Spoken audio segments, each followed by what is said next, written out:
안녕하세요. 지난 시간에는 새마을운동과 새마을 지도자에 대해서 알아보았습니다. 이번 강의는 새마을운동의 사실상의 주역이라고 볼 수 있는 여성에 대해서 알아보려고 합니다.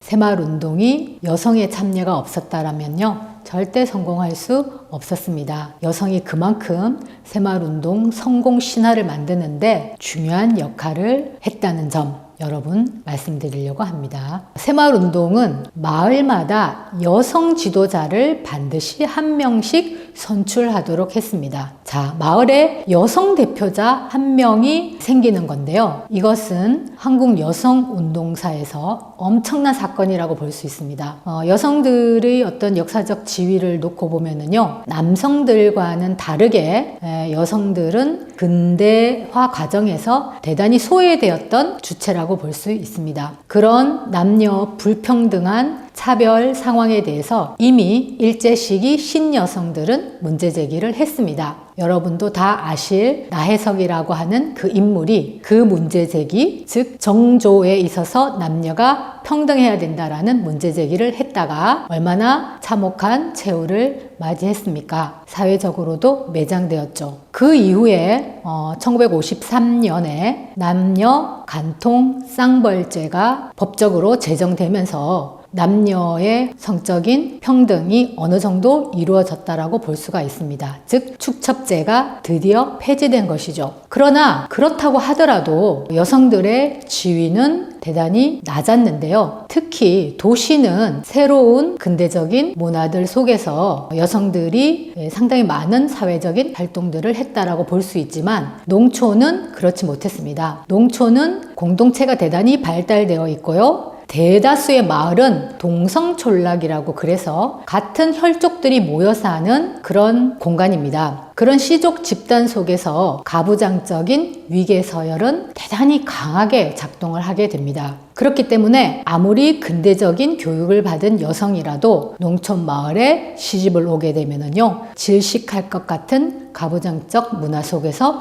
순응하면서 살아야 했습니다. 제가 인터뷰했던 분 중에 한 분이 부천 작동 마을의 종갓집 어르신을 인터뷰한 적이 있는데요. 그 어머님이 신여성이었습니다. 일제 시기에 작동에 시집을 왔지만은 백화점에서 커피를 사다가 마실 정도의 신여성이었는데요. 그 어머니의 집안은 계명한 집안이었는데 어머니가 시집 온 집안은 도사 집안이라고 그래서 아주 권위 있는 양반가 집안이었습니다. 양반가 집안일수록 어떻겠어요? 여성들이 살기에는 굉장히 억압적인 그런 가부장제가 작동합니다. 그러니까 어머니를 만나러 온 오빠가 반팔 원피스를 사가지고 왔어요. 여동생에게 선물을 한 거죠. 그런데 그 어머니는 그 반팔 원피스가 너무나 입고 싶지만 어디 입을 수가 없습니다. 당시 일제 시기만 하더라도요, 여성이 반팔 옷을 입고 팔을 낸다든지 종아리를 내놓는다든지 이런 것이 농촌 사회에서는 있을 수가 없었다고 합니다. 그래서 밤 12시쯤 노비를 데리고 반팔 원피스를 입고 뒷뜰을 걸었다고 합니다. 그 어머니는 죽어서 이런 유언을 남겼다고 해요. 나는 이 집 선산에 묻지 마라. 나는 그냥 뒷산에 묻어라. 나는 죽어서도 이 집 귀신은 되고 싶지 않다. 라는 유언을 남겨서 그 어머니의 묘소만 선산에 없다고 합니다. 이런 식으로 농촌 사회의 가부장 문화는 대단히 강하게 존속됐고요. 50년대, 60년대도 마찬가지였습니다. 그런데 새마을 운동이 시작되면서 박정희 대통령이 모든 마을에 여성 지도자 한 사람을 다 선발하라고 했습니다. 어떡하겠어요? 국가가 명령하니까 선출할 수밖에 없었죠. 그렇게 해서 농촌 마을의 여성 지도자 부녀회가 만들어지고요. 부녀회장인 여성 지도자가 한 명씩 선출되었습니다. 그것을 모든 마을을 계산을 해보십시오. 전국에 33,000개의 마을에서 여성 지도자 한 사람씩이 다 선출되었다라고 볼 수 있고요. 그 여성 지도자가 어쨌든 마을 회의에 참가를 하게 되고요. 부녀회 활동을 하면서 마을의 공식 행사를 주관하게 됩니다. 이것은 여성의 권리의 측면에서 여성은 사적 영역에서 공적 영역으로 진출하게 됐다라고 볼 수가 있습니다. 그런데 이 여성 지도자에 대해서도 박정희 정부는 똑같이 연수를 시킵니다. 남성 지도자들이 일주일 연수를 받았다면요, 여성 지도자들은 4박 5일 정도의 조금 짧은 연수 기간을 거쳤는데요. 단 한 번 친정을 갈 때도 허락을 받기 힘들었던 그 사회에서 새마을 연수를 간다고 해서 집을 떠나 연수원에서 그렇게 몇 박 며칠 연수를 받는 그런 상황은 거의 혁명적인 상황이라고 볼 수가 있습니다. 그리고 그 연수원의 생활이라고 하는 것은요, 누구의 엄마, 누구의 며느리, 누구의 아내로서 불렸던 여성들을 자신의 이름으로서 호명을 하는 그런 경험을 하게 되고요. 개인으로서의 자신을 발견하는 계기가 됩니다. 그리고 그가 굉장히 훌륭한 일을 하고 있는 인물이고 앞으로 마을에 돌아가서 그가 할 일은 대단히 훌륭한 일이다 라고 하는 그러한 격려와 칭찬을 받게 되면서 어떻겠어요? 굉장히 열심히 헌신적으로 새마을 운동에 매진을 하겠다는 각오를 하겠죠. 남성 새마을 지도자들이 그랬는데 하물며 여성들은 어떻겠습니까? 단 한 번도 자신의 이름으로 호명되어 보지 않은 그러한 마을에 결혼한 그 여성이 새마을 지도자로 호명받고 마을에 돌아왔을 때 마을 사업에 대단히 적극적으로 참여를 하게 됩니다. 그리고 마을 내에서 지도자가 아닌 여성들의 경우에도 부녀회 모임은 반드시 해야 되거든요. 회의록까지 작성을 해서 그런 부녀회 활동을 한다고 하면 집에서 빨래하고 아이를 보고 집안일이 있지만 그 집안일을 빨리 해놓고 틈을 마련해서 부녀회 사업에 참가를 했을 때 그 사업이 아무리 고되다 하더라도 그것은 가부장제로부터 해방되는 대단히 수평적 관계에 놓이는 해방의 경험이라고 볼 수가 있습니다. 그렇기 때문에 여성들은 부녀회 사업을 굉장히 열심히 참여를 했습니다. 그래서 어떤 마을이고 간에 새마을 운동기에 부녀회는 대단히 활발하게 진행이 되었는데요. 부녀회에서 했던 대표적인 사업은 구판장 사업이 있습니다. 이 구판장 사업은요, 당시 농촌 마을은 도시 지역에서 상당히 멀리 떨어져 있습니다. 그런데 필요한 물건들이 많이 있잖아요. 라면도 필요하고 석유도 필요하고 양초도 필요하고 설탕도 필요하고 밀가루도 필요하고 성냥도 필요하고 이런 비누도 필요하고 이런 이제 물건들이 필요할 때마다 차를 타고 읍내에 가면은 시간과 교통비가 굉장히 많이 들죠. 그렇기 때문에 대부분의 부녀회는 그것을 도매가로 떼와서 구판장에서 팔면서 차액을 부녀회 기금으로 적립했습니다. 사실 새마을 운동기에 청년회도 활동을 하고 마을 회의도 있지만은요, 돈을 벌 수 있는 구조는 부녀회밖에 없다라고 볼 수 있습니다. 부녀회는 막걸리를 팔기도 하고요. 이런 부녀회의 구판장 사업이죠. 구판장 사업을 통해서 부녀회는 자금을 축적했고요. 그 자금은 새마을 운동 시기에 사실 자기 마을의 자본을 쓰지 않으면은요, 우수 마을이 될 수가 없습니다. 정부가 주는 건 뭐라 그랬나요? 시멘트와 철근, 우수 마을인 경우에는 대통령 하사금 150만 원. 그거 가지고 그 다음 사업을 잘할 수가 없죠. 네, 그런 경우에 자신의 마을에서 자본을 내야 되는데요. 그 자본을 줄 수 있는 곳은 바로 부녀회 뿐이었죠. 물론 이제 마을 주민들의 헌금도 받지만은요. 네, 그렇기 때문에 부녀회를 처음에는 무시했지만 마을 회관을 짓는데 부녀회에서 이렇게 헌금을 딱 내니까, 부녀회 기금을 딱 내니까 마을 남성들이 부녀회를 무시할 수 없죠. 그렇게 되고 여성들도 마을 내에서 굉장히 목소리를 이제 낼 수 있었습니다. 이렇게 구판장 사업만 한 것이 아니라 부녀회 명의로 공동 밭을 빌려서 거기에서 시간 날 때마다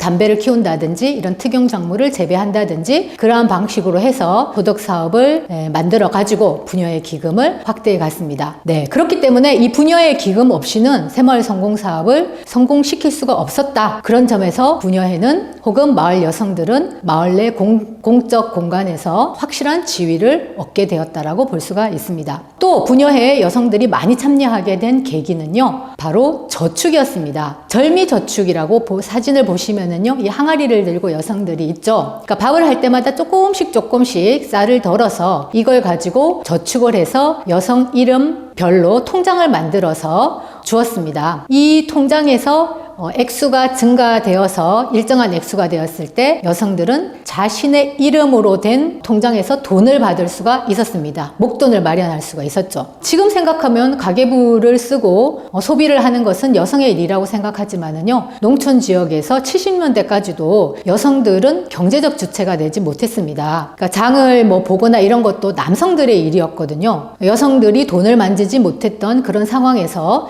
이 부녀의 저축을 통해서 여성들은 목돈을 마련할 수가 있었고요. 그걸 가지고 그때 당시에 유행했던 싱크대라든지, 그 다음에 여성들이 필요한 밥통, 보온밥솥이라든지, 또 더 나아가서 냉장고라든지 찬장이라든지 석유골로라든지 이렇게 다양한 본인이 필요로 하는 주방용품을 살 수 있었습니다. 그렇기 때문에 여성들은 부녀의 사업을 하면 대단히 신이 났죠. 적극적이었죠. 네, 이런 물질적인 경제적인 이유도 있었습니다.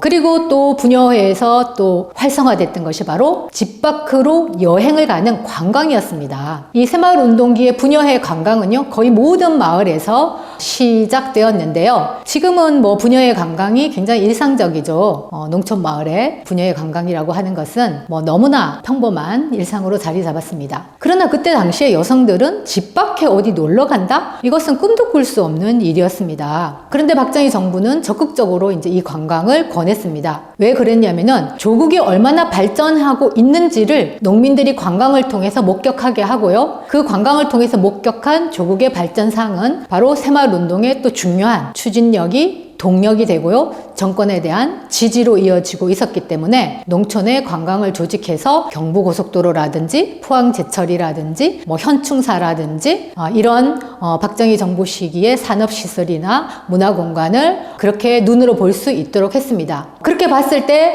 조국이 정말 근대화되고 있구나, 박정희 정부가 정말 구현하려고 하는 그런 것이 진짜구나 라고 그들은 정부에 대한 더욱더 큰 깊은 충성심을 갖게 됩니다. 이런 이유로 마을 관광버스를 대절해서 부녀회 관광이 활성화되었는데요. 그것은 여성들에게 새로운 유흥이자 놀이, 여가 생활이었습니다. 이런 것들이 여성들의 참여를 이끌어내는 굉장히 중요한 요인이었습니다. 네, 이 시기, 새마을운동 시기에 이제 이 여성들의 새마을운동에 대한 참여는 사실은 두 가지 평가가 있습니다. 제가 여러분에게 오늘 설명을 드린 것처럼 새마을운동은 마을 내에서의 여성의 지위를 공적인 공간으로 여성의 활동을 확대시킴으로써 여성의 지위를 높였다, 향상시켰다. 그리고 여성은 경제적인 주체가 되는 경험을 했고 외부 세계와 소통하는 계기를 새마을운동을 통해서 얻게 되었다. 네, 라고 설명을 드렸습니다. 그러나 또 그거에 대해서 비판적인 시각도 존재합니다. 여성들이 집안일을 안 하고 그런 일을 했으면 대단히 긍정적이라고 볼 수 있었겠죠. 밤에 부녀회 회의를 하거나 혹은 어떤 새벽에 부녀회에서 마련한 그 밭에 공동 경작을 가기 위해서는 해야 되는 집안일을 모두 다 하고 농사일과 집안일을 모두 다 하고 추가로 부녀회 활동을 해야 됐습니다. 앞에서 이제 사진에서 지금 보시면은요, 시멘트로 이렇게 블록을 만들어서 하는 공사 현장이라든지 길 만드는 현장에 여성들이 전부 다 이고 나르면서 이 사업을 진행을 하거든요. 이런 토목공사 현장의 잡부의 역할을 여성들이 무상으로도 하게 됩니다. 이런 일들을 다 하는 것은 기존에 했던 여성의 일도 굉장히 가혹한 노동이었는데 거기에 추가로 박정희 정부는 여성의 노동력을 동원했다. 그렇기 때문에 70년대 여성은 대단히 가혹한 노동 상황에 농촌 여성들이 놓여 있었다라고 평가를 합니다. 사실은 두 평가 모두 일정한 역사적 객관성을 담고 있다라고 볼 수가 있습니다. 저는 어느 편이냐고요? 저는 그래도 여성의 지위가 향상됐다. 새마을운동이 가지는 긍정적인 측면 중에 하나로 농촌 여성의 지위 향상을 꼽고 싶습니다. 오늘 강의는 이렇게 새마을운동과 여성에 대해서 살펴보았습니다. 그러면은 이제 마지막 강의에서는요, 과연 새마을운동이 농촌의 소득 증대에 기여했느냐? 네, 이 부분에 대해서 살펴보도록 하겠습니다.